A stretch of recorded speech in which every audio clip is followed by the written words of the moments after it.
Welcome back to the Alight podcast. Some of you may know us formerly as Humans and Earth, and now Alight. I'm really happy today to be talking with Gonzalo Corts. He is a coach and a conscious bioexistence certified practitioner who guides clients to heal their health, relationships, and finances by uncovering the ancestral root causes of their challenges. His journey began over a decade ago when he was a registered dietitian and personal trainer, but everything changed when he was diagnosed with celiac disease. That diagnosis became a turning point that revealed to him that true healing required going far deeper than conventional approaches could reach. This transformation led Gonzalo to discover that our bodies speak to us through symptoms, and that the real answers lie hidden in ancestral patterns and subconscious programs passed down through generations. Today, he dedicates himself to continuous learning and empowering others to decode what their bodies are showing them. He guides clients to identify and release the deep subconscious programs that have been impacting their health, their relationships, and their finances. I want to also add here that the way that Gonzalo and I know each other is through his very dear friend, Barrett Lee Tegner, whom I also knew and appreciated very, very much.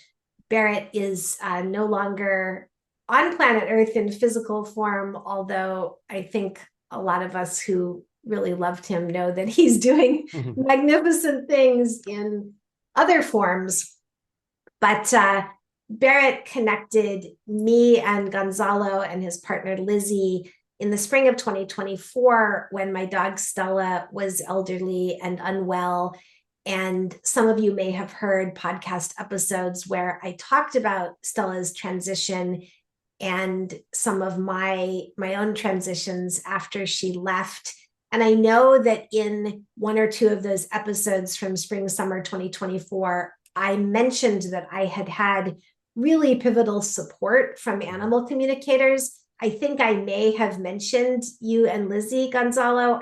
I believe I mentioned you by name in those episodes, but anyway, just to honor you and Lizzie and Stella and Barrett and kind of make a connection for longtime listeners of the podcast, I thought I would mention that.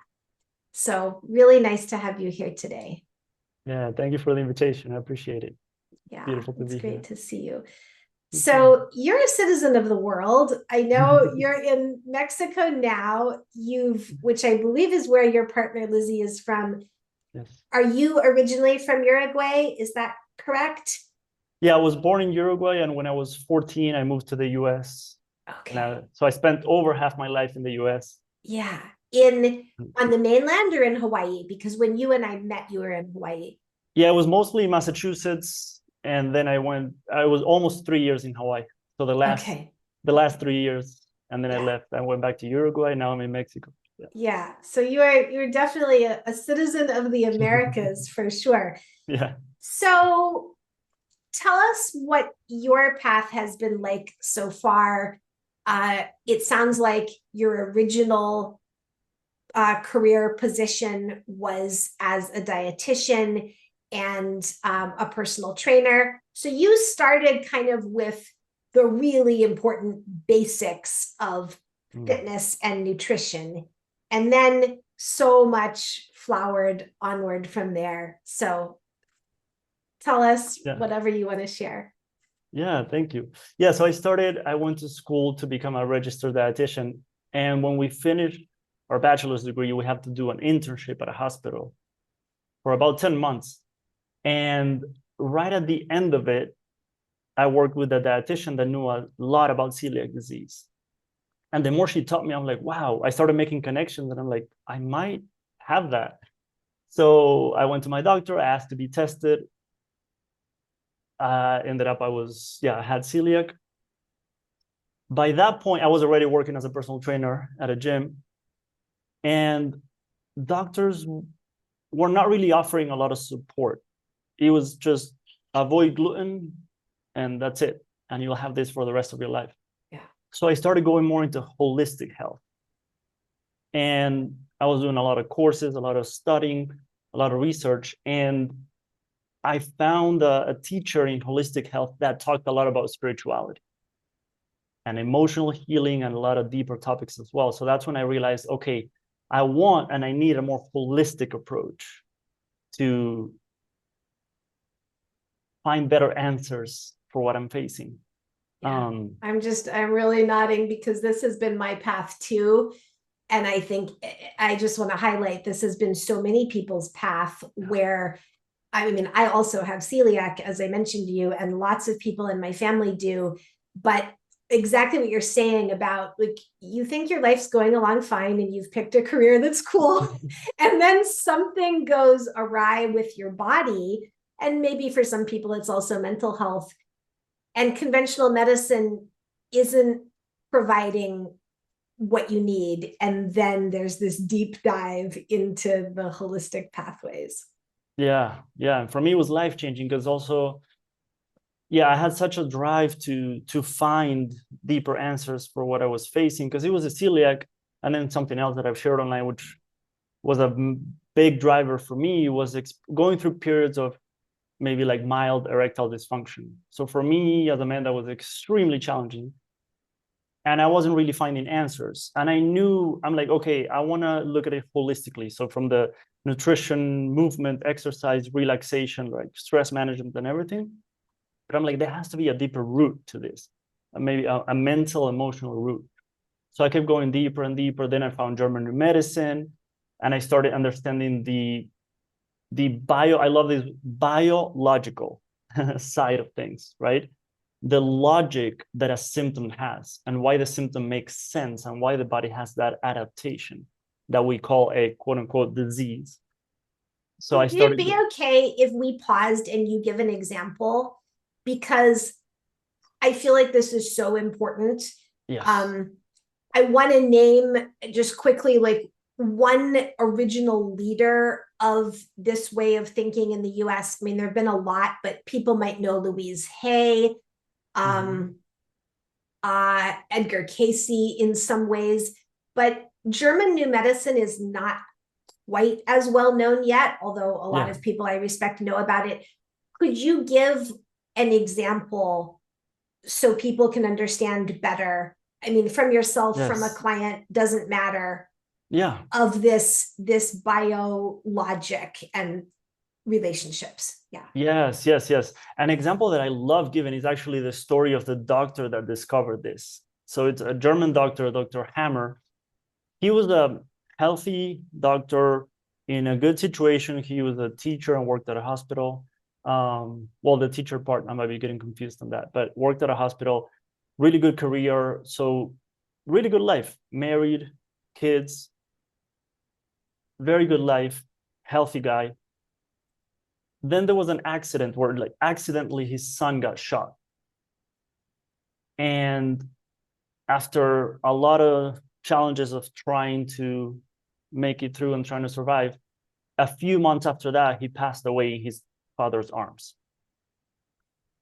So within a few months from that, Dr. Hammer was diagnosed with testicular cancer. And him being so deep into health and working at a hospital, even at a cancer unit, he was like, okay, I wonder if there's a connection here. I wonder if there's a connection to what happened, or an emotional connection to the symptom that I'm experiencing. So he started asking all the men that had testicular cancer, and without an exception, every single one had, within the past year in their lives, suffered a major loss in the family. Major loss in the family. So the deeper that he went, he started to see the logic behind the body's response. And if you think about it from a purely biological perspective, your body, right? And it's fascinating that German medicine applies to animals as well, right? Because biologically, we're extremely similar. For the body, one of the main goals is reproduction, right? And continuing the lineage and continuing the species. If you lose a son, the body now is like, okay, I need to have another child. So the body, to increase the chances of having another child, will create extra testicular cells, more testicular cells, to increase the chances of having another child. So what we call a tumor and a testicular tumor in cancer is what the body is creating to help us adapt to this new situation of I just lost my child. So there's countless examples. At first, he thought it only applied to cancer, but then as years went by and he kept doing more research, he realized that it applies to all diseases. They all have that mental, emotional root cause connection. Right. And the And from symptom the is actually guiding you. perspective, yeah, I just want to add in to help people absorb from the age-old perspective of something like traditional Chinese medicine. There's also a whole body of knowledge about this. For example, that certain types of grief will show up in the lungs. So I think it's really important to note, I mean, German New Medicine is brilliant and it's a newer version of this understanding, but human cultures for millennia have known that there's a big relationship between life experiences, emotions, and what the body does. Yes, yeah. There's a lot of very powerful wisdom that likely is becoming more and more mainstream and popular and available for people to use and take advantage of, because it's truly life-changing when you start utilizing these tools and these approaches. Yeah. Okay. So thank you for that detour to just help explain. But so back to your story, you're dealing with these physical experiences and you've discovered German New Medicine. Yeah. Yeah. And then at the same time, I was working with other modalities that I had studied, like theta healing and other things that worked at the level of the subconscious. And then, yeah, I started combining. I was like, okay, German New Medicine gives me the map of like, this is the symptom. So I can find the root cause of the symptom. And then I thought with another modality, I can find the root cause of that. So I could find the root cause of the root cause and help people at such a deep level by combining those things. And I was helping people with that. I kept working with that. And then I found another modality, which is called, it's in Spanish, but it's called Conscious BioExistence, which also combines the wisdom from German medicine and from epigenetics and family constellation work and even shamanism and ancient traditions, and combines a lot of different modalities to create a very powerful path where we also go deep into the root of what's happening. So that's what I'm doing right now. And that's what I love helping people with, to realize that we can go to the root of what's happening and get much better results and a much more efficient approach as well. Yeah. And it's really, truly beautiful. So tell us, it is wonderful. Tell us about how you feel now, because after, you know, an interesting and I'm sure kind of complex youth where, you know, you grew up in both South America and the US. I mean, I didn't live in different countries, but I moved all over the US growing up, including living in places that were radically different from the others. So I can empathize to some extent. So you grow up in South America and North America, and you start out on this, you know, pretty conventional, normal, I'm a nutritionist, dietitian, and fitness trainer. And now you're in, for many years now, you're really, really deeply involved in these numerous energy healing modalities that look at the mind-body connection. How has your sense of yourself evolved? I mean, do you feel happier and more complete, or just that the flow and development of all of this is enjoyable? No, yeah, it truly, the way I've seen it and felt it is truly, you keep peeling those layers of all the condition that we've picked up, all the things that we've learned, all the things that sometimes make it even hard to connect with, like, who am I really? Like, what do I actually want, right? How much of this is conditioning? How much of it is things that I actually want? How do I want to show up in the world? What do I want to do? How do I want to help? So for me, it's been very transformative of a lot of peeling layers and letting go of ideas, beliefs. Something that I've noticed these last stages of the work is the deep subconscious loyalties that we have. loyalties to our families, loyalties to everything, to our culture. It's really fascinating when you look into the loyalties that we have and how that can put really strong brakes on when we want to show up in the world authentically. I think that's really important. And I wonder if you Yeah. want to talk more about that and give an example if you can think of one, because I see that a lot too. And it makes me sad because it's kind of like a way of not being free. And I mean, I think people don't realize we can be loving and loyal and free and self-developing at the same time. But talk more about that if you want to, because I agree with you. That can be a really huge thing that keeps people stuck in a place they don't like, but are afraid to leave.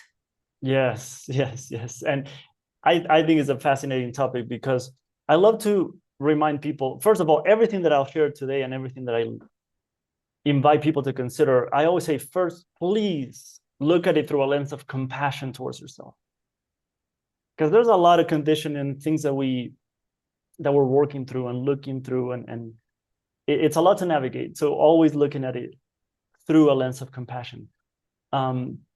Another thing that I love reminding myself and others is that we have very deep biological programs to belong. It's not even just, we're very aware of this, like, okay, when we lived in tribes, if we get kicked out of the tribe, right, we're way more likely to not survive, right? So those programs, we're not beyond those programs just because we're doing a lot of spiritual healing. Like, those are biological evolutionary programs. So being aware of those, I think, can also add more compassion, gentleness, and patience to the journey. But a beautiful example that came to me when you asked was a session that I had recently with a client, and this also applies to my own journey, of him wanting to show up more authentically in the world with the work that he truly wants to do and play music and share different things with the world. And there's different stages of the work, and one of them that I like to call is like the breaks. You know, when we feel like, okay, I want to move forward with this, but I feel like there's something holding me back, right? We hear that phrase a lot. I feel like there's something holding me back, or I don't know why I have these, like, quote unquote blockages that I can't move forward. And sometimes I ask the question after like a minute of breathing and slowing down and closing your eyes, and like, okay, who are you most afraid to disappoint? And tuning into the most honest answer, not the correct one, the spiritual why, the wise one, not the wise answer, but the honest answer. And who is the person that you're most afraid to disappoint?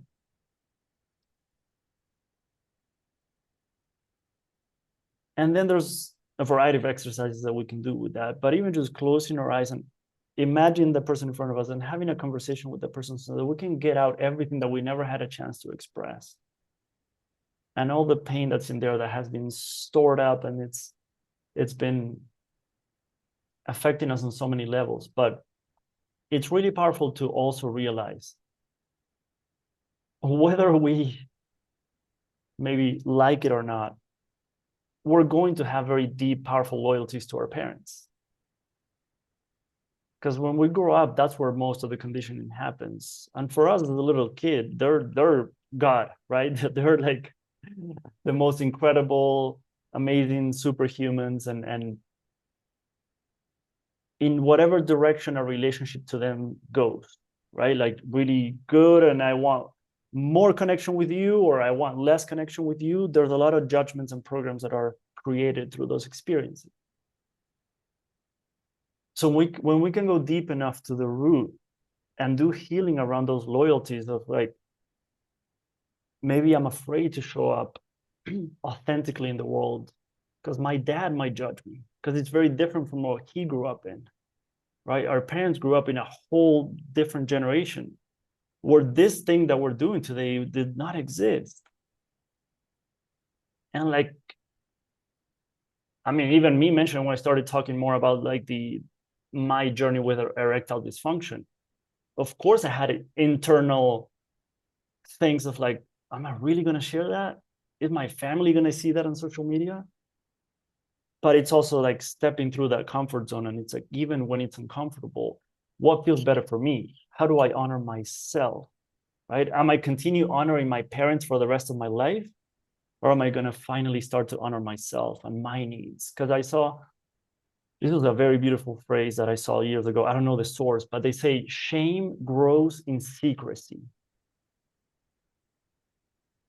So to me, also sharing authentically is a part of healing that shame.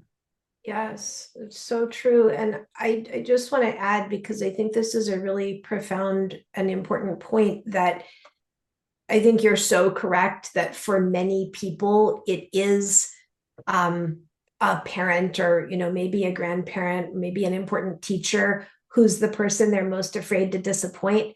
And also for some people in our highly professionalized world, it's their profession. Yes. It's their Yes. colleagues. It's Yes. X is not allowed in my profession, especially holistic things. Like if I'm trained as a doctor or a therapist or a certain kind of teacher or scholar or business person or whatever, if I'm trained in this conventional way, there's no way I can do this holistic thing that makes my heart sing, because that's not valid in this profession I've been trained in, that almost becomes like a religion in certain ways, with its rules. So I just wanted to add that, because I think you're so correct about the parental influence, the familial influence. And for some people, it's actually even way more painful, maybe with their profession and those perceived restrictions about who you can be or who you can't be. Yeah. And what's truly powerful as well is like, okay, that boss or that coworker, we can see, okay, for my subconscious, who do they represent? Because maybe they represent my father, my mother, my uncle, my aunt, like they might represent people from our past, and there's stories that are repeating. So we can do healing at both layers and levels. It's like, okay, let me heal what's going on with my boss and with my coworker, but who else is it connected to? Is it my dad, my mom, my grandfather, my grand? So it's really powerful to go even a deeper layer. And I think it just offers beautiful treasures for ourselves to see, like, oh, there's a wound that I hadn't even noticed that this experience right now is showing me and inviting me to go back into. It's very beautiful and powerful to see what this, okay, my boss is inviting me to look at a deeper wound from the past. What do you suggest for people who feel like this is all really overwhelming? Like it's kind of appealing and they're kind of drawn to this sort of inquiry, and maybe they sort of believe that it might bring them greater freedom of some kind, but it sounds like so much work. And I ask that because I've never been that person. Like, I dive deep again and again and again. I mean, I think people who know me are kind of amazed at how deeply I dive and how often. So for me, that's easy. But then I encounter people, maybe clients or certainly friends or family members, whose view is, oh my gosh, I'm not even dipping my toe in this kind of inquiry and healing, because it might swallow me alive or it might be endless. So what do you say to those people? I love that question. That's a beautiful question, because I think there's many factors to consider. One that I think is very powerful is, like I mentioned, the compassion for ourselves. There's no rush. I think sometimes, obviously, we envision that finish line of, I don't have to deal with this anymore, right? I don't have to deal with this pain or this symptom or this experience. So of course we want to rush to that finish line. But I think what can happen sometimes is, okay, if I experience overwhelm and I don't even take that first step, I'm actually never getting closer to that quote unquote finish line. So I think patience, compassion, and gentleness with our journey, I think it's extremely important. And I have someone very close to me that she has a lot of very strong wounds from the past. And she has known for years that she's wanted to face them and start working on them. but hadn't been able to. And what I recommend to people is find someone that you resonate with, that has that gentleness, that compassion, and honors your process. Not that has a very specific set system how to do things, but can honor your process. So that's an invitation for you, yourself, to honor your process. And I've heard this phrase a long time ago of like, time is going to go by anyways. So I think we need to decide, okay, it's like, okay, for the next 10 years, do I want to continue to deal with this pain without ever looking at it and thinking that by pushing it to the side, it's not affecting me? Or do I want to, even if it's at a very slow pace, start taking steps in that direction? But I like that perspective, like time is going to go by anyways. What feels best in 5 years, in 10 years, or in 2 years, or in a year? If I start at least dipping my toes in that direction, or if I ignore it. But I think it's very powerful to honor the pace that we need, the approach that we need, but definitely finding a person that has the qualities that you want in someone that's guiding you through such a deep process. I think that's really, really hopeful. Tell us also, maybe just to inspire people about what's possible, tell us some stories of transformation that you've seen in yourself or people close to you or your clients. When people engage in this, I mean, in general, I'll just call it this deep mind-body self-healing. What are some of the wonderful results that you see? There's a lot. A really powerful one that came to me first is, just because there's actually a lot of examples of this, a very sensitive subject to is infertility. We're seeing that more and more in the world today, and so many couples going through that, so many people going through that experience of wanting to have a child, but they can't. No matter what they try, they don't seem to find an answer. And with Conscious BioExistence, they found the root cause of why that happens. And there's actually a book on infertility, and it was translated to English. It's on Amazon. It's called Infertility. And they found the root cause of that. And the actual book cover has, I don't know how many pictures, but it has a lot of pictures of kids that were born after women went through this process of healing the root cause of what's connected to why their bodies are saying like, no, you can't have a child. Because that's also an adaptation, if we think about what we talked about from German New Medicine. So, and there are countless. So I'm in a membership in a community with a lot of other practitioners that work in this modality, and I hear stories all the time of a new child being born after a woman is experiencing that. An even closer story is, like you mentioned in my bio, with this modality with Conscious BioExistence, you can also heal your finances, because our financial reality also has root causes of why we're experiencing what we're experiencing. Right. So and so many parental and lineage influences and cultural, oh my goodness. Yes. And it's fascinating what you find there. And that's what I'm feeling. It was fascinating. Like with Conscious BioExistence, you pick one symptom to go through the whole cycle and go extremely deep. And I was between celiac and my finances. And I realized at the time my finances were affecting me even more than the celiac, because it was a very challenging situation for me. And that's what I started working on.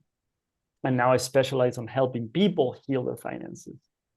And I remember the first 2 people that started working with me for that, they were on a spiritual journey for about a decade or so, doing a lot of healing stuff. And they started going deeper into this. And month after month, because the sessions are 1 month apart, the updates were crazy. Things that people might consider like a quote unquote coincidence, but they were like, there's no way this is a coincidence. But when you go to the root and you deprogram those programs that are saying to money, like, stay away from me, right? Subconsciously, we have these blockages. Right. Like money. It's not safe to be prosperous. Yeah. I'll be judged. I'll be robbed, whatever, exactly. All these cultural programs from long ago. Exactly, exactly. And what I hear now, they tell me like I feel like I'm living a whole new financial reality. And like we talked about before the call with celiac, there's also a book on people that, and this seems crazy because we don't hear this, but that the fact that you can actually heal celiac, right? There's countless stories online of that as well. And there's a book on that on Amazon. That one is actually not translated to English. I think But you should translate yeah, it, Gonzalo. yeah. But there's actually practitioners, because you can go to the website, find practitioners that also speak English and that specialize in helping people with celiac. So I don't have that certification myself, like that specialty, but there's people that have gone an extra layer with this modality and help people with celiac. That to me is mind blowing. The fact that you can heal, not to the point that you need to avoid gluten for the rest of your life, but that you can heal celiac with this work. To me, that I'm still processing that, I think, because that's very for the mind to even consider. For those of us that have been diagnosed and we've been told this is something that we'll have for the rest of our lives, that to me is incredible. But there's countless stories like hair loss and regrowing hair. I've heard that a lot, even with German medicine. There's a lot of stories. There's a lot of like with any symptom you can think of. For example, the person that I work with, like my conscious bioexistence practitioner, she has someone very close to her that had a very strong type of cancer and went to do one session of a modality called biodecoding, which is very similar to all these modalities. It's based on the wisdom from German medicine. After one session, I think it was a 5-hour session, very deep, long session. The cancer was no longer there, and the doctors couldn't believe that. But I feel like we're in 2025. There's countless stories of that. So luckily we can share this online, and it doesn't sound as crazy as maybe 10 years ago. Yes. There's countless examples of people that have healed the quote unquote unhealable.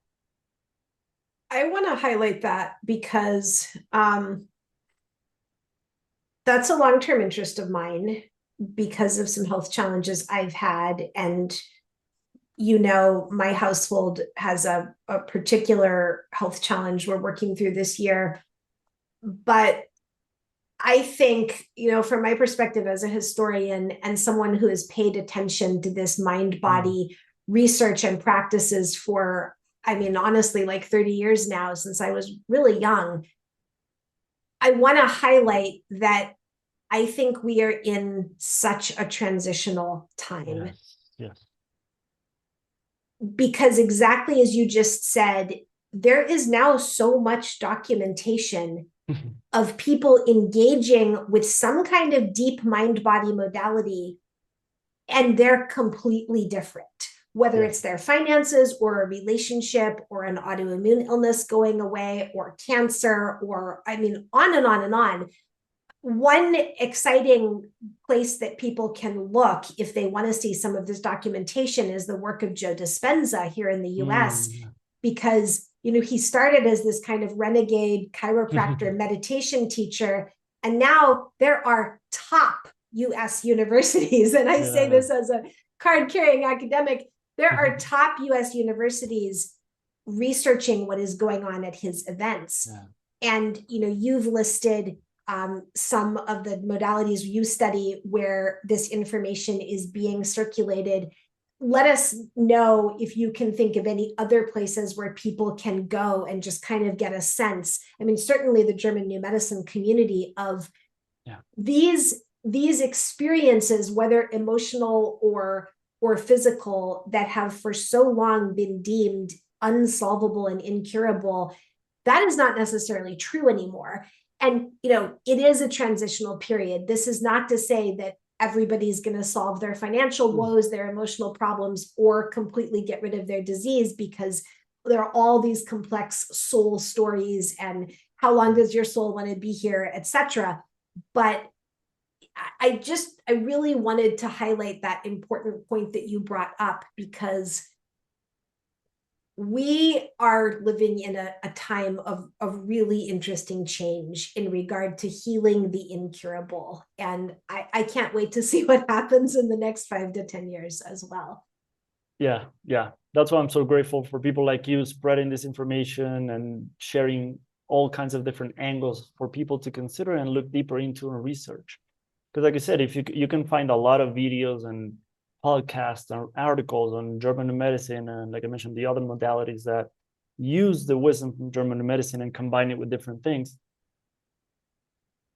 I would be open to researching the symptoms that you're navigating and add German medicine after that, or add like biodecoding, conscious bioexistence, just see what resonates with you. But there's definitely way more answers and way more paths and approaches than in the past. And I think it's just about being open and also considering the holistic approach. It's not spirituality and forget nutrition, right? Or this and forget exercise, movement, sleep, Right. hydration. It's all of it. Right. Yeah. Yeah. And, I think you had mentioned patience earlier, and I'll mention that too, because I think a lot of people are still in a mindset that I would call a common but not very sovereign mindset of, I want to go to someone and have them fix it. So Yes. maybe it's my banker, my financial advisor, my mental health care practitioner, my doctor, whomever, or an energy healer. I want to go to someone and have them fix it for me. And that happens sometimes. It really does. Like, you can have a one and done, and it really sounds like some of the modalities you're working with do create visible impact. But also, as you personally know, and as I certainly know after decades of experiences with my physical health, there can be an aspect of this where you have to be patient and persistent, and you have to keep exploring. And it doesn't necessarily mean you stop seeing your conventional banker, financial advisor, physician, whomever, psychologist, whomever you see. But I guess what I want to emphasize here too is there is a real difference between, I want someone to hand me the answer so I don't have to go deep or persist.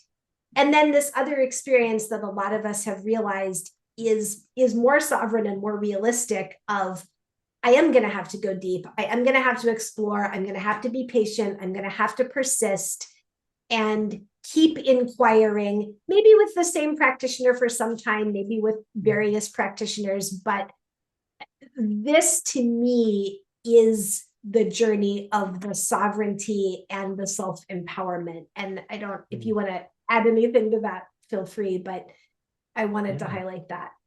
Yeah, that's beautiful. That's beautiful. And I love the quote by Jim Rohn. He said, you can't hire someone to do your push-ups for you. And I love that quote because, for example, when a client thanks me for being able to hold space and guide them to such a deep place, I said, no, thank you. You're the one that expressed what you needed to express. You're the one that faced that pain and that wound. It wasn't me. I helped you get there. But it's the person that needs to take that initiation. I need to step through that initiation and express what hasn't been expressed and empower themselves in the way that they haven't. So I feel like we all could use someone who guides us and helps us go to those deeper places, because we all have our blind spots and it's not the same as when we do it ourselves, because we're too close to the movie screen. We need someone that can also look at it from a different angle and perspective. But it's us that need to step through that initiation. And also what you mentioned about patience too. Yeah, that example that I gave of like one long session and the cancer went away, that's not even what a lot of us recommend to do, because the programming might still be there, right? It's like, if you want to go deep enough, so it's like, okay, there's no guarantees, of course. With nothing, there's no guarantees. But it's like, okay, did I look at everything that this disease came to teach me, right? did I explore all the lessons and all the gifts and all the treasures that these experiences is coming to empower me with? So that's not a one session type of thing. And if you consider it as a path, I love it, Conscious BioExistence, they call it a consciousness path, not even like a modality or anything, a consciousness path. Because I think every layer you get to know yourself at a deeper level, which is something that we all say that we want, right? So I think it's a beautiful reminder of like, okay, do I just want the symptom to be gone? Or are there more treasures for me to explore and receive and more value for me to get out of this experience? Oh, well said. And I want to highlight something else you just said and really voice my appreciation for you, because I am an example of someone who is intuitive and, works with a number of kind of pathways of guidance. But when Stella was so unwell and coming to the end of her life, I couldn't do that for myself. And not only the brilliant insights that your partner Lizzie provided, but your depth of compassion and tenderness was really pivotal for me. That wasn't something I could generate on my own when I was, in a somewhat urgent situation of helping my dog Stella. And so I do want to tell our listeners that certainly if they're intrigued by things you've said today, I can attest to the depth and the compassion that you bring to your work with clients. And it's really beautiful that you're able to offer that. Thank you. Thank you. I appreciate that. Thank you. How do people find you, Gonzalo? Where can they meet up with you online if they want to know more about your work, your modalities, and maybe even work directly with you? Yeah, thank you. My website is gonzalocorts.com. So first name, last name.com. On Instagram, it's at gonzalo.corts. And yeah, on my website there's my email, my number, so they can find everything there. Wonderful. Yeah. I will make sure to put that in the show notes. It's really wonderful to see you today. I love that Zoom lets us meet up from, I'm in kind of not the far northern part of North America, but certainly in the northern part of North America. And you're right there in the center of the Americas today in Mexico. And thank you so much, Gonzalo, for this conversation and sharing your insights and telling us about your path. I really appreciate it. Thank you too. I truly appreciate the invitation, and it was a beautiful conversation. Thank you. Appreciate it.